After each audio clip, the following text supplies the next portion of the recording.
I volunteer as Divergent. You don't volunteer for Divergent. What are you talking about? That's the Hunger Games. You're kidding me, right? No. What did we even watch?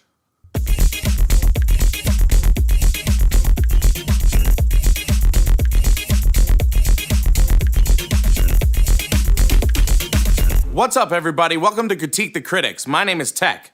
We just watched the second movie in the Divergent series, and it's called Insurgent. Now, Insurgent is about a society that's been split up into 5 different groups. There are also those who don't fit into any of the groups, and those who fit into every single one of the groups. Now, one of the groups wants to stop all the people who fit into all of the groups, while the group that doesn't fit into any of the groups wants to stop all the groups altogether. You said there'd be no math. Julian Roman from MovieWeb.com had a really strange problem with this movie. The setups for each scene never shows how the characters reach their destinations. They just simply appear on the doorsteps of where they need to be. Or they say, I'm going to this location, and voila, they're magically transformed, even as armies. I'm so sick of critics and viewers having to be spoon-fed everything in a movie. Every time characters are moving to another location, we don't need a montage of a train or cars driving or a sweeping aerial shot of people walking. What, you want every movie to be like Lord of the Rings? Where every other scene is 15 minutes of walking? Happiness is a journey, not a destination. Maybe, Buddha. But in a movie, it's okay to skip that part and go right back to the action. Now shut up. Our next review is a little bit long, but bear with me because this is insane.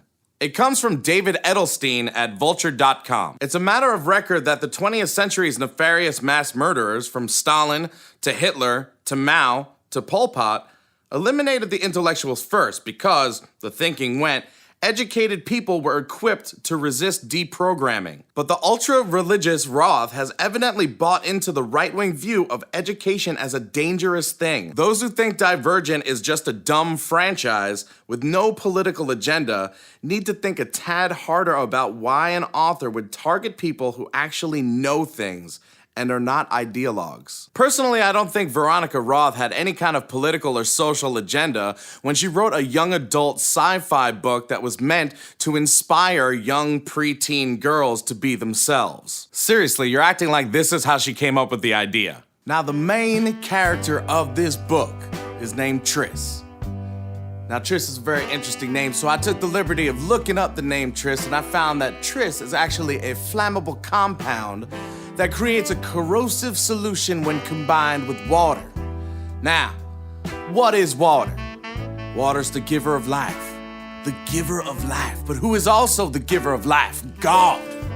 God is the giver of life, and therefore, this character, which is each and every one of us, combined with God's holy water, has the strength to take down the powers of the government and the heathens that try to stop us from truly being divergent. Praise the Lord!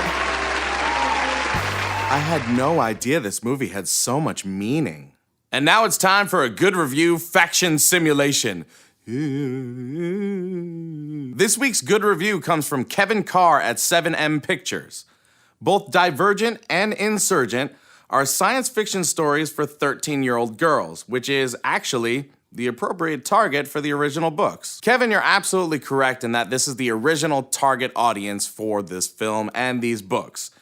That's not to say that if you're not in that target audience that you won't enjoy it. But the whole love thing and the melodrama and the plot holes and the things that might take someone away from this movie are completely understandable because it's meant for a preteen girl. So you're getting this week's Golden 8, which is split into 5 factions, and one that's factionless.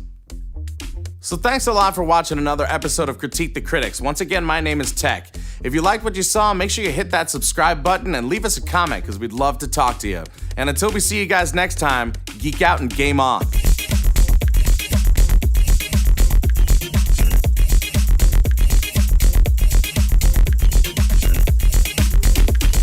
It was gonna be like, I leave into a bunch of different locations and now I'm back. And I just go, no, shut up.